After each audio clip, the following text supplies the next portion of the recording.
All right, so you guys wanted to get deep, really deep. Well, get ready, because today we're diving headfirst into one of the most influential works in Western philosophy, Plato's Republic. And we're not just skimming the surface, we're going deep, deep down into Book 6, where Plato really lays out his vision of, well, everything. Pretty much.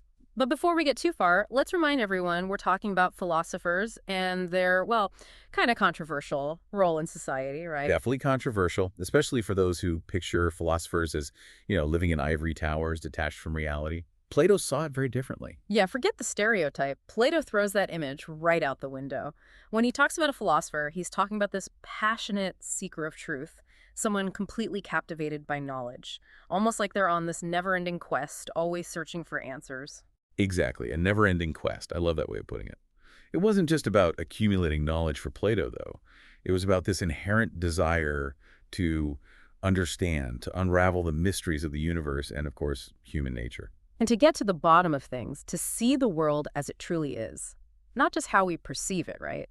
But it's not just about this thirst for knowledge, is it? Plato had some pretty strong opinions about the kind of character traits a true philosopher should possess. Absolutely. Strong opinions is putting it mildly. I mean, this was Plato, after all. He believed that a true philosopher had to embody certain virtues, like truthfulness, courage, temperance, even justice. These weren't just lofty ideals to him, but essential qualities for anyone, not just philosophers, who wanted to live a meaningful and impactful life. So it's like these virtues, they're not just about being a good person, but about having this inner strength, this moral compass that guides you, helps you make sense of the world, and make a difference while you're at it, right? Precisely. And that's where things get interesting, because Plato argues that true philosophers, the ones who truly embody these qualities, are incredibly rare. So it's like this perfect storm of traits that have to come together. Yeah, you could say that. He actually uses this really interesting analogy, compares it to a plant. You could have the most incredible seed in the world with all the potential to grow into something magnificent. But if it doesn't have the right soil, the right amount of sunlight, the right amount of water. It's never going to reach its full potential, right? Yeah, exactly. Sadly, according to Plato, many potential philosophers never find that perfect environment to flourish. And it's not always for lack of trying either. There are a lot of things that can derail even the most promising minds from pursuing a philosophical life. Okay, so we're talking internal A&D, external factors holding people back. What are some of the things that can steer people away from, let's call it, the path of wisdom? I mean, it can't just be about lacking a good library card, right? Definitely not. Plato identifies some pretty powerful forces that can pull people in different directions. For starters, there are the external pressures, the allure of wealth, the desire for status, the hunger for power. These are temptations that can be incredibly seductive, even for those who start with the best intentions. Yeah, it's easy to get caught up in chasing those shiny objects, those external markers of success, and lose sight of what really matters, the pursuit of knowledge, the pursuit of truth. I think we've all fallen into that trap at some point. It's easy to be blinded by the allure of the material world. Right. And it's not just about the shiny objects themselves. It's also about, fitting in, being part of the in crowd. Wanting to be accepted, to be seen as successful in the eyes of others. Exactly. Plato was very aware of how social pressure can influence our choices, even our deepest aspirations. He talked about how public opinion, what others think, can lead us astray from our true path.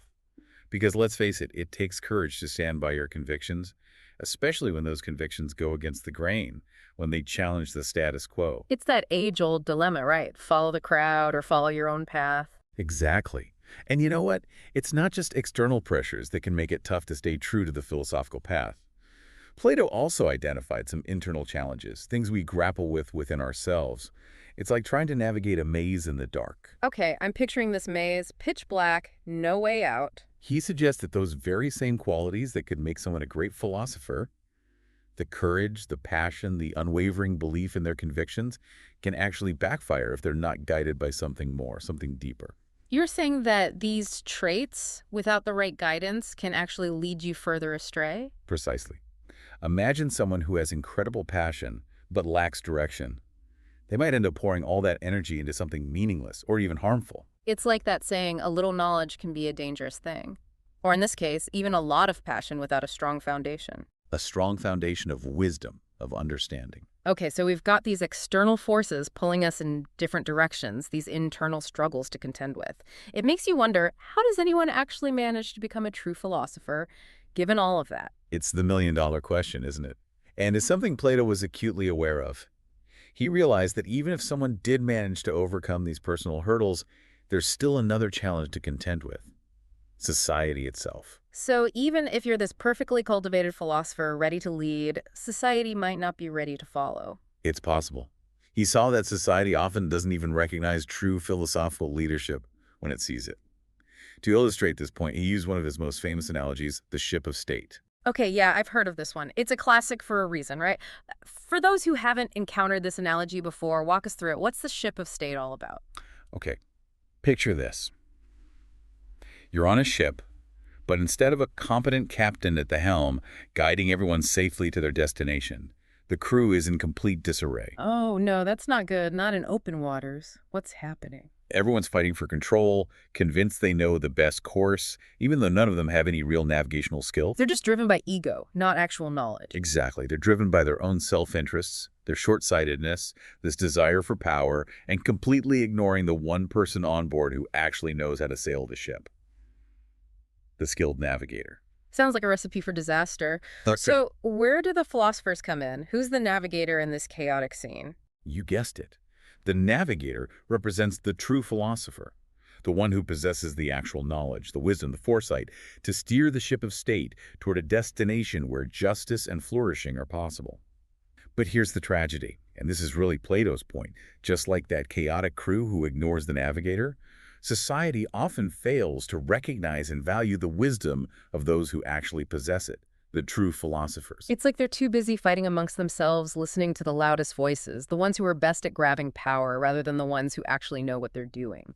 It's the age-old problem of style over substance. And Hmm. Plato was very aware of this tendency. He even had a name for these charismatic but ultimately misguided influencers of his time. He called them sophists. Okay, so sophists, basically the influencers of the ancient world, all about smooth talk and appearances rather than real knowledge.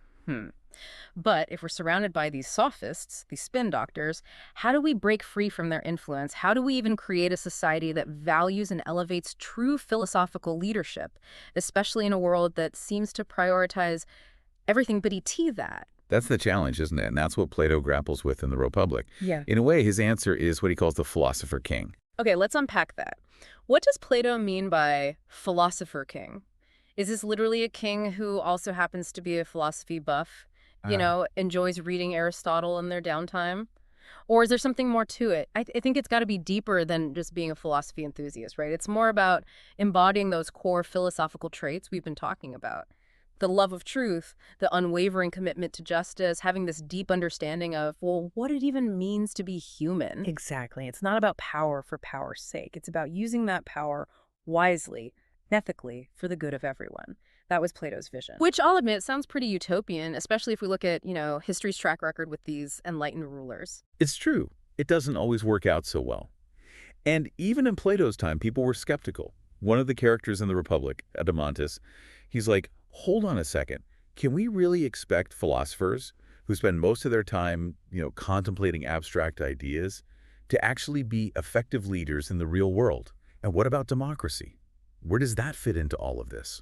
These are questions I bet a lot of our listeners are thinking about too, right? I mean, it's easy to say philosophers should be in charge, but in reality, does that even work?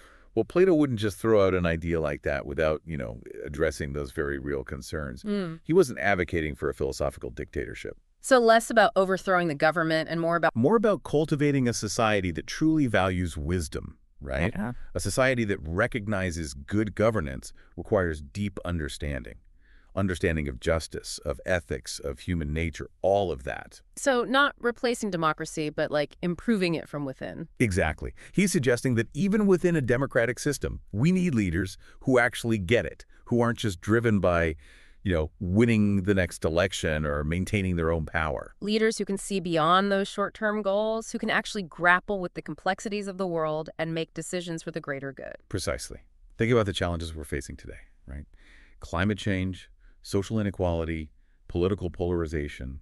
We can't solve these problems with just charisma or popularity contests. We need people who can look at the bigger picture, make tough decisions, and understand the long-term consequences. So where do we find these philosopher kings and queens? How do we become them even? How do we cultivate those qualities in ourselves, in future leaders, in our kids? Luckily, Plato offers a framework for that. He introduces this really powerful analogy called the divided line. It's basically a way of thinking about how individuals can cultivate a deeper understanding of themselves and the world around them. Okay, another analogy. I'm always up for a good analogy. So hit me. What's the divided line? How do we even start climbing this ladder of understanding? Okay, so imagine a line divided into segments. Each segment represents a different level of understanding, from the least clear to the most enduring knowledge. Okay, I'm visualizing this line. What are these different levels? At the very bottom, you have what Plato called images. Think shadows, reflections. Yeah. These are like fleeting representations of reality, really easy to misinterpret. Easy to mistake for the real deal when they're just, shadows. Right. Think about how often we form our opinions based on headlines or social media posts, these little snippets of information that may or may not reflect the whole truth. It's so easy to get caught up in those surface level interpretations. So how do we break free? How do we climb higher on this divided line? Well, the next level up is belief. Yeah. And it's a little more stable than images, but it's still rooted in our own personal experiences or limited perspectives. We all have beliefs, right? Yeah, yeah. But how often do we question them, challenge them? Exactly. And that's what Plato's pushing us to do. He wants us to move beyond just believing to actually knowing. Okay, so how do we bridge that gap? How do we get from belief to actual knowledge? That's where the third level comes in, mathematical reasoning.